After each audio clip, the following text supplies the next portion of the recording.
Inibingelele ke babukeli bomkhanya kude TV. Igama lami uSimiso Prondlovu Gatsheni babenye out.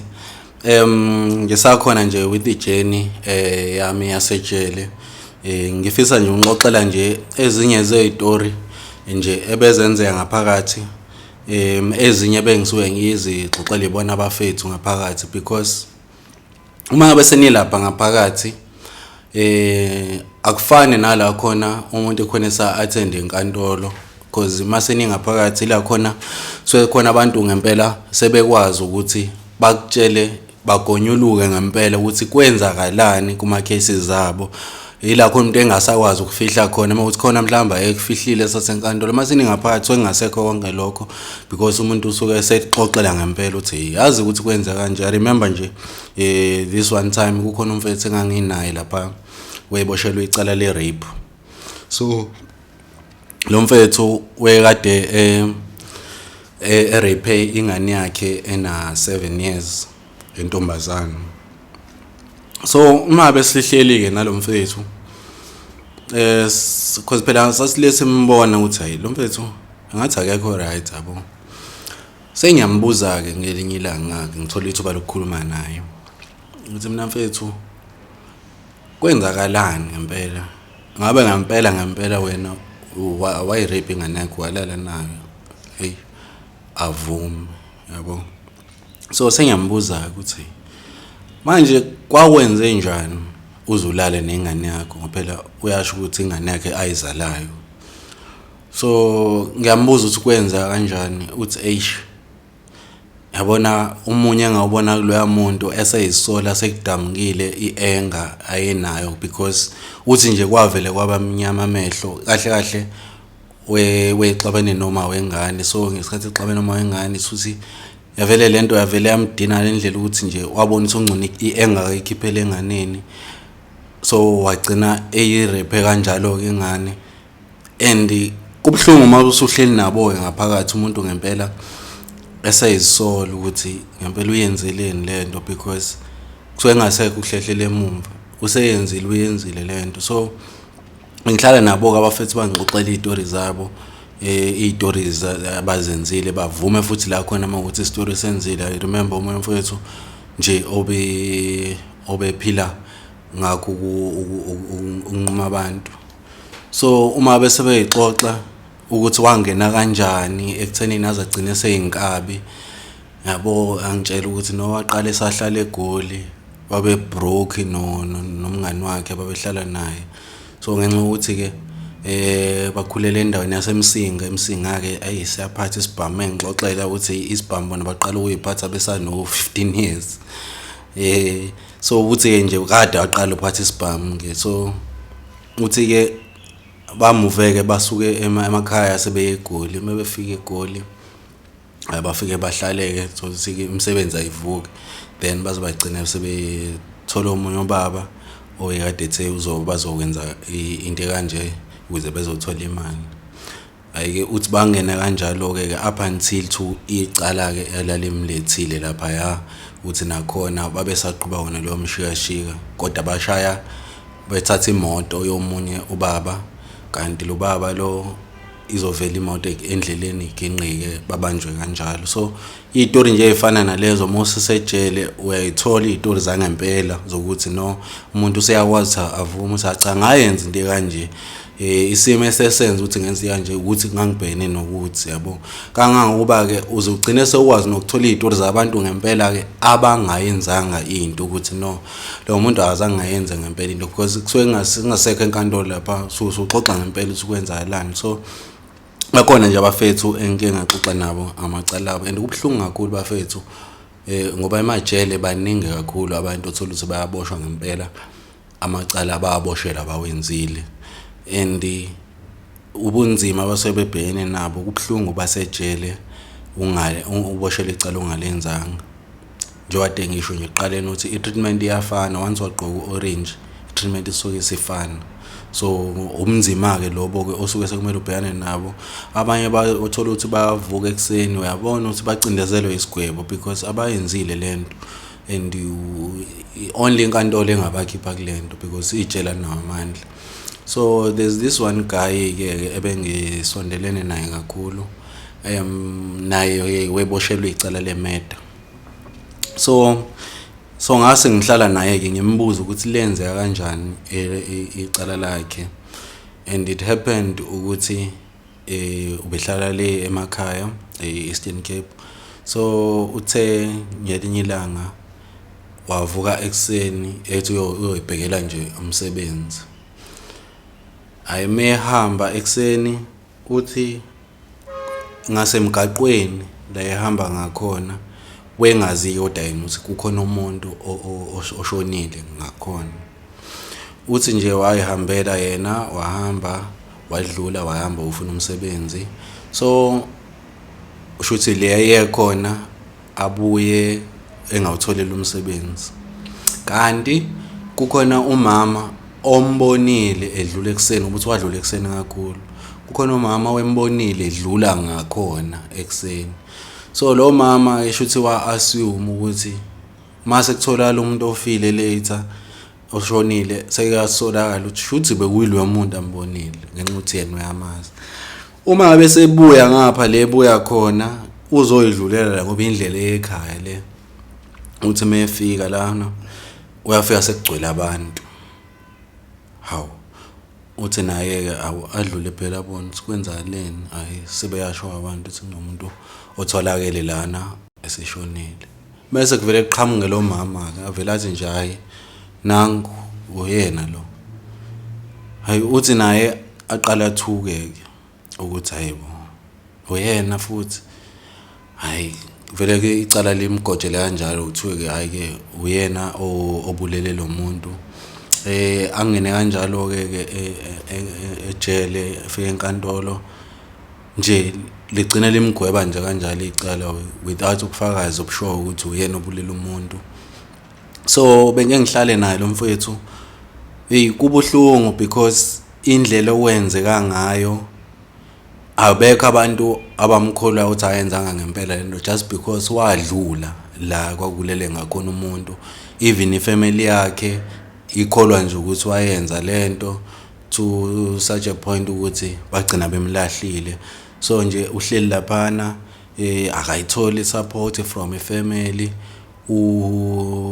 uvuka nje ekseni umuntu ongenathemba, owuwese kunakho konke, wagwetshwa life sentence.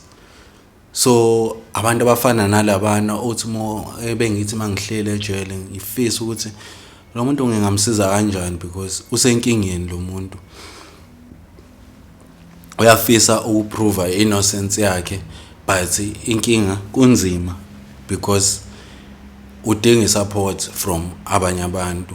So izitori nje kanjalo ezibhlungu awuthola ukuthi umuntu wesikhathi njengaye lo mfethu umthola ukuthi usene-anger esikhaleni nje, umbone vele evukwa i-anger just because phela lento iyamhlupha ngaphakathi kuyena. Kube nezimo nje obonayo ukuthi no ama-effects alento le ayiboshelwe. So ziningi izitori ezenzakalayo ejele, uthola ukuthi abanye abantu baboshelwe ama-rape abangawenzile.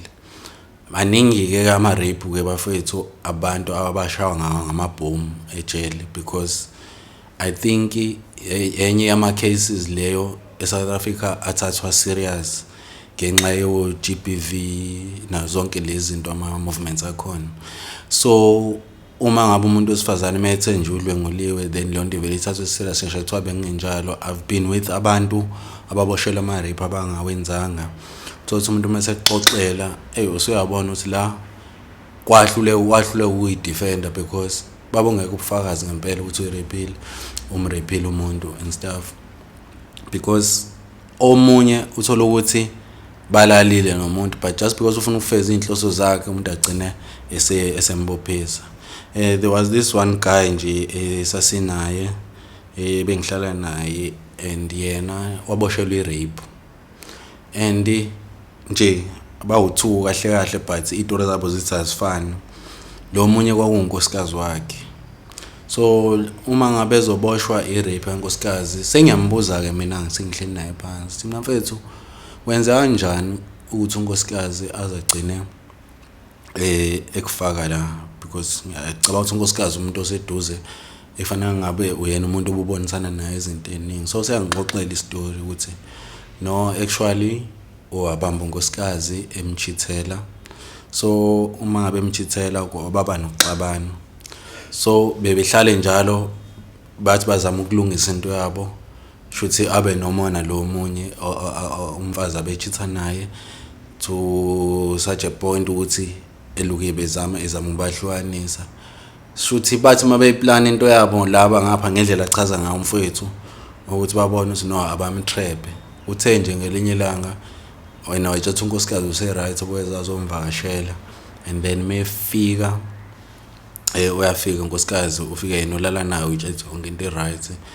nangempela kuse ngakusasa usebona sengena amaphoyisa sekuthiwa umrepile kanti futhi bekuyitrap kade bezomshaya ngayo ukuze bezokwazi bamsuse nje qobo ubhlungu ayebezwa lo yababa kubhlungu kakhulu because ngendlela nachaza ngayo ubemthanda unkosikazi wakhe so uma ngabe eseboshiwe ke sebemsusile ke yena usesejele sebeyakwazi ukuthi basale beqhubeka ngempilo yabo but abantu abasebenza izinto ezifana nalezi they don't ubhlungu abasobe befaka lo muntu nezimo abasobe befaka zona lo muntu ejele because there's this other one omunye ade sinaye futhi naye ucisha aboshela into efana naleyo naye wathi mangixoxela istory sakhe futhi uthi babephuza nentombazane namantombazane and then mabephuza uthe sebephuzile bakhethane ukuthi ubani uhamba nobani yena akhethele intombazane bambe nayo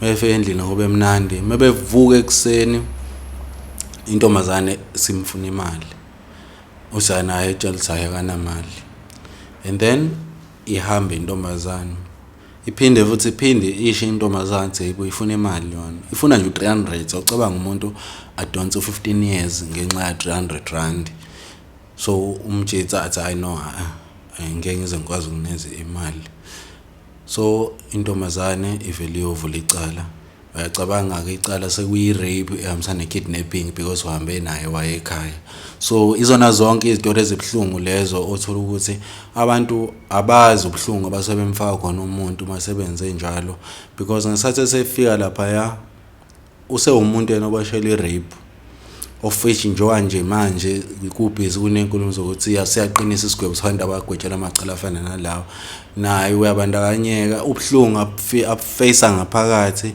na wonke ama challenges izinto ezibhena ngaphakathi because yabo nje ngaphakathi uma ngabe uthi uboshelwa irape kunezinye izinto ongakwazi ukuthi uzibandakanye kuzona just because wena ubuwenza lezi like izinto nje ezifana nokusiza ngaphakathi ejele ke kuthiwa awenze rape akwazi because uthola ukuthi kunabantu besifazane so awuthembakali awube kusabhekwa ke lapho ukuthi ngempela le rape oboshele yona uyenzile yini noma uyenzile but just because wena nje ithithi lakho line rape awusakwazi kube nezinto ezifana nama competition uthola ukuthi akukhiphela ngaphandle fanele ukuphumela ngaphandle ukompetha namanye amajele thothi wena ukwazi just because i-rape kusokukhona into esifazane la kuyiwa khona awusathembakali wena kubantu besifazane so ibona bonke ubhlungu lobo abafethu ababhekana nabo just because wena ngenhloso zakho nje uvela wa decide ukufaka umuntu ngiyakubona lokho so umuntu esuke kwenzile ngempela but I'm talking about lokho othola ukuthi abantu baboshela amacala abangawenzanga ngenxa ukuthi abantu bebenenhloso zabo abafisa ukuyifeza so ziningi izigameko ezifana nalezo ebengithi mengihleli nabafethu ngibabuza ngazo bengibabuza ngamacala abo bangichazela ukuthi no kwenza kanje so wonke lama challenges bengikhuluma ngawo ukuthi uyashawa ejele it's because vele usugqoke wena orange so uzobhekana nazo zonke izimo iziboshwe ezibhekana nazo mekuthiwa kune punishment section noma ejele nawe uzoyithola we don't care ukuthi wena awuyenzanga irape oyiboshelwe noma awuyenzanga imedo oyiboshelwe so izinto ezinjalo ke uthola ukuthi ejele ziyenzeka and wena sokumfakela umuntu ngaphakathi usuke ungekho aware ukuthi umuntu uzobhekana lokho yabo nje mefika umuntu ejele ahlule ukumelana nesimo ukumelana neenvironment lo muntu agule uma ngabe ukuthi uyafa bafile abantu befa phambi kwami. Uma ukuthi umuntu ufikele ukuthi uyafa ejele useyafa wena bumbophisela into angayenzanga and then useshonela ejele, and kubhlungu kakhulu ukuthi umuntu ayofela ejele noma ulimala ejele ngenxa yezimo ezifana nalezi. Ningakhohlwa ukulandela iMkhanyakude TV and ni follow and subscribe, more stories coming up.